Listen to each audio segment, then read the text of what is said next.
Assalamualaikum warahmatullahi wabarakatuh. Halo semuanya, perkenalkan nama saya Siti Wadatul Fitria dari Fakultas Ekonomi dan Bisnis Prodi Manajemen tingkat 3 semester 5. Di sini saya akan menjelaskan tentang biaya pengambilan keputusan. Langsung saja simak videonya. Oke, di sini ada biaya berdasarkan tujuan pengambilan keputusan manajemen itu dikelompokkan menjadi dua, yaitu ada biaya relevan dan biaya tidak relevan. Yang dimana biaya relevan merupakan biaya yang berbeda di antara berbagai alternatif tindakan tertentu, sehingga biaya relevan harus dipertimbangkan dalam pengambilan keputusan. Sedangkan biaya tidak relevan merupakan biaya yang tidak berbeda di antara berbagai alternatif. Biaya tidak relevan akan tetap sama jumlahnya dari berbagai alternatif, sehingga biaya tidak relevan tidak dipertimbangkan dalam pengambilan keputusannya. Keputusan manajerial dilihat dari jangka waktunya, yang dimana keputusan ini dikelompokkan menjadi dua, yaitu ada jangka waktu panjang dan jangka waktu pendek. Yang dimana jangka waktu panjang merupakan keputusan pemilihan strategi untuk mencapai keunggulan bersaing, sedangkan untuk jangka waktu pendek yaitu berdampak pada jangka waktu panjangnya.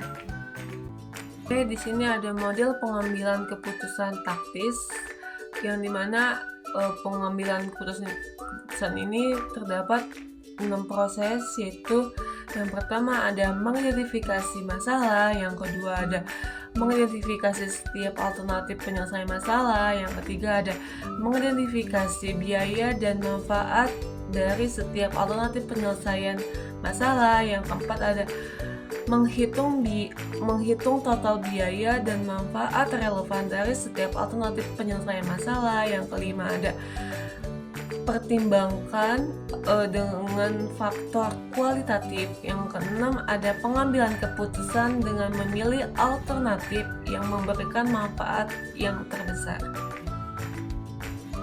Ini ada contoh dari pengambilan keputusannya, yaitu diketahui PT Anugrah mengalami permasalahan di mana perusahaan tidak bisa memenuhi permintaan dari produk yang dihasilkan, yaitu produk ABC. Dari kasus PT Anugrah ini, maka tahapan pengambilan keputusannya yaitu sebagai berikut. Pertama itu pendefinisi masalahnya, yaitu dari masalah PT Anugrah tersebut maka dapat diidentifikasikan bagaimana agar perusahaan dapat memenuhi permintaan dari produksi ABC-nya itu.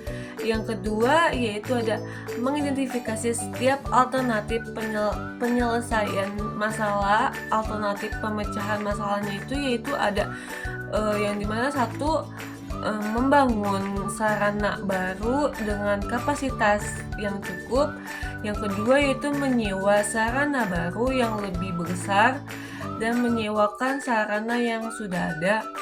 Yang ketiga itu menyewakan sarana lagi yang sama dengan sarana yang ada saat ini dan digunakan untuk sarana tambahan. Yang keempat yaitu ada menyewa tempat yang akan digunakan untuk gudang. Yang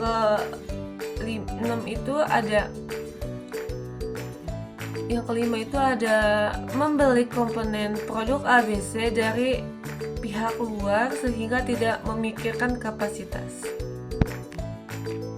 Kalian bisa baca di atas.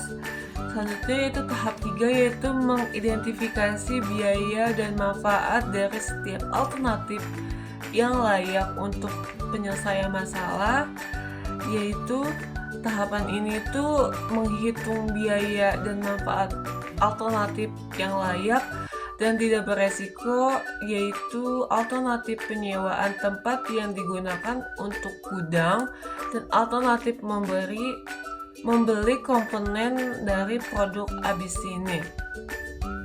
Yaitu ada biaya produksi variabel 345 juta. Di sini ada biaya sewa per tahun itu 15 juta. Alternatif pembelian komponen dari produk ABC-nya itu harga beli dari pemasok luar itu 350 juta. Itu ada tahap 4, yaitu menghitung total biaya dan manfaat relevan dari setiap alternatif penyelesaian masalah, yaitu di sini ada alternatif penyewaan tempat yang akan digunakan untuk gudangnya yaitu biaya produksi variabelnya itu 345 juta, biaya sewa per tahun itu 15 juta, sehingga total biaya produksi variabel itu 360 juta. Di sini ada alternatif pembelian komponen dari produk ABC ini, yaitu ada harga beli dari pemasok luar itu 350 juta, biaya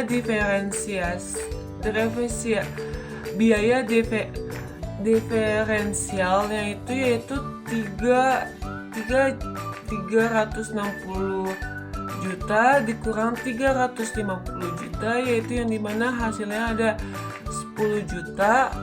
Hal ini menunjukkan bahwa alternatif pembelian komponen dari produk ABC ini menghabiskan biaya lebih rendah yaitu 10 juta.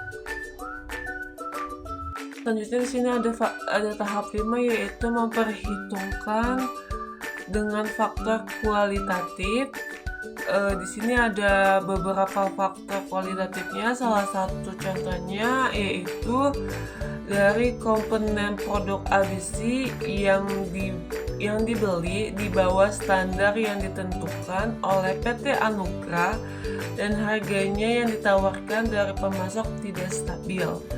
Nah, di sini ada tahap 6-nya, yaitu mengambil keputusan dengan memilih alternatif yang memberikan manfaat yang terbesar, yaitu di sini ada meskipun dari perhitungan biaya relevan alternatif membeli komponen dari produk ABC ini lebih murah, namun dari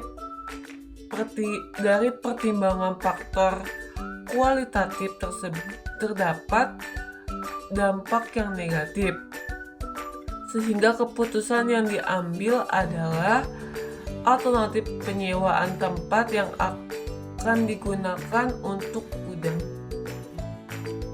Ini ada pengertian dan aplikasi biaya relevan, yang dimana biaya relevan merupakan faktor utama dalam menentukan pemecahan suatu masalah untuk mengambil keputusan. Biaya relevan ini yaitu berbeda dari berbagai alternatif, dan biaya relevan ini yaitu biaya masa depan. Nah, di sini ada aplikasi biaya relevan, yaitu ada 5. Yang pertama ada keputusan membeli atau membuat sendiri. Yang kedua ada keputusan menerima atau menolak pesanan khusus. Yang ketiga yaitu keputusan menghentikan atau menentukan segmen. Yang keempat ada keputusan menjual atau memproses lebih lanjut. Yang kelima yaitu ada keputusan bauran produk. Oke, saya di sini mengambil studi kasusnya, yaitu subsidi KRL Jabodetabek berbasis NIK.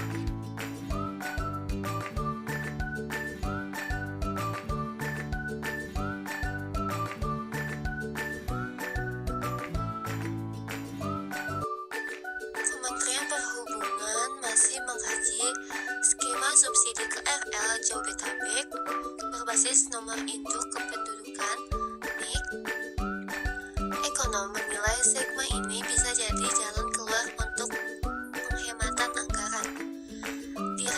Eksekutif Center of Reform on Economy Indonesia, Muhammad Faisal nampak setuju dengan skema subsidi KRL Jabodetabek berbasis NIK.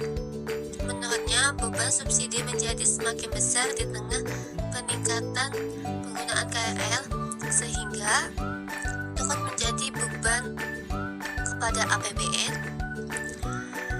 Katanya, jika subsidi itu dipukul rata dikenakan semua pengguna ketika jumlah pemakainya masih banyak, maka otomatis anggaran subsidi juga KRL akan terus meningkat. Ini bisa kita lihat dari peningkatan anggaran subsidi di 2020 yaitu 4.700 miliar, kemudian di 2023 lebih dari 5.000 miliar, dan di 2024 perkiraan 7.800 miliar. Melihat peningkatan subsidi PSO ke angkutan kereta itu, Faisal menilai perlu ada pembatasan penyaluran subsidi. Harapannya langkah itu bisa menjaga kekuatan APBN. Nah, dalam kondisi seperti ini, jika memang tidak ada pembatasan pemberian subsidi, memang anggaran subsidi dan meningkat pesat, jadi artinya akan membebani APBN, ujarnya. Kritik dan penolakan atas rencana pemerintah untuk menetapkan tarif kereta rel listrik KRL Jabodetabek meliputi berbasis nomor induk kependudukan NIK masih disuarakan warganet di media sosial, terutamanya di X atau Twitter. Bertebaran poster penolakan dengan narasi "sudah sesak tambah dipalak, tolak skema subsidi KRL berbasis NIK". Mayoritas komentar yang berseliweran mengatakan ketidaksetujuan terhadap wacana perbedaan tarif, sebabnya transportasi umum seharusnya terbuka untuk siapapun serta mudah diakses oleh masyarakat luas tanpa memandang kelas ekonomi. Ia bercerita sejak wacana akan adanya skema baru penetapan tarif kereta komuter berbasis NIK, para pengguna KRL Jabodetabek resah. Mereka khawatir bisa memicu pertengkaran antara sesama penumpang nantinya. Sebab para penumpang yang menerima subsidi akan diminta mengalah dan mendahulukan yang non-subsidi. Bisa-bisa terjadi keributan di dalam kereta karena ada dualisme tarif itu. Sekarang aja data orang kurang mampu atau miskin rawan disalahgunakan, apalagi cuma kereta, kata si pengguna KRL. Harusnya pemerintah bersyukur adanya kereta komuter ini. Orang-orang kelas menengah atau pindah dari kendaraan pribadi ke transportasi publik untuk bukan malah direcoki sambungnya. Keuntungan yang dimaksud itu antara lain bisa mengurangi kemacetan, mengurangi emisi karbon alias polusi, hingga mengurangi angka kecelakaan di jalan raya. Itu mengapa baginya pemberian PSO untuk transportasi publik harus digelontorkan sebanyak-banyaknya. Tujuannya agar makin banyak orang beralih menggunakan transportasi umum, karena bagaimanapun dananya berasal dari pajak rakyat. Intinya PSO jangan sampai dihilangkan.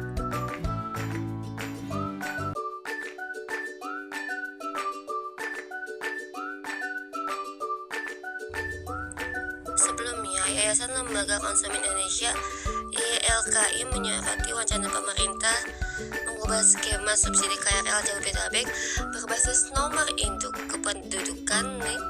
Wacana tersebut dinilai kurang tepat, bahkan abstrak.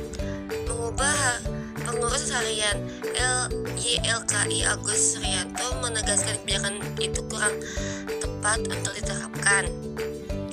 Nah, dia juga memandang kebijakan itu akan sulit diterapkan serta akan menimbulkan kekacauan di para pengguna layanan. Selain akan sulit diimplementasikan di lapangan, juga potensi terjadi kos akan terbuka. Agus menilai jika tujuannya akan menaikkan taraf, seharusnya pemerintah secara gamblang mengungkapkan rencana tersebut. Dengan begitu ada sosialisasi yang tepat sasaran. Nah, dia menyayangkan skema tersebut jadi pilihan. Khawatirnya akan muncul dua tarif berbeda padahal masyarakat menggunakan layanan yang sama. Jadi, kalau pemerintah dalam hal ini Kementerian Perhubungan ingin melakukan penyesuaian tarif, sebaiknya memang dengan terbuka menyatakan akan ada penyesuaian tarif daripada dengan sistem dual tarif berbeda. Yang satu menggunakan NIK kemudian mendapatkan subsidi sementara yang lain tidak. Ini kan satu layanan, satu moda, tetapi dengan tarif yang berbeda itu justru akan membingungkan konsumen, katanya. Adapun diberitakan sebelumnya pemerintah berencana mengubah skema pemberian subsidi KRL Jabodetabek menjadi berbasis nomor kependudukan skema tarif sehingga data acuan pun menjadi berbagai bagian yang masih dikaji.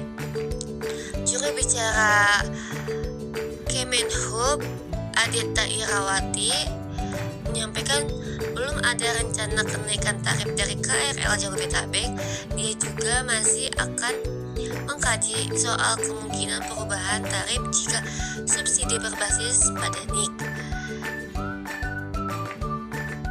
Katanya, sampai saat ini kita belum ada rencana kenaikan tarif KRL.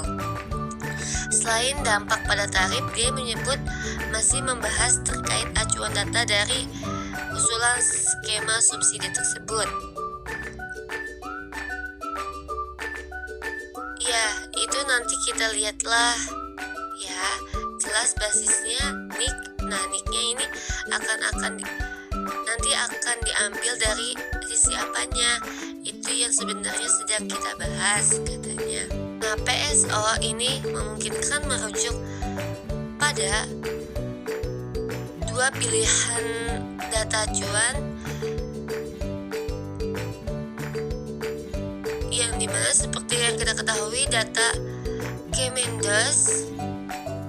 Kemensos lazimnya digunakan untuk penyaluran bantuan sosial bansos tepat sasaran.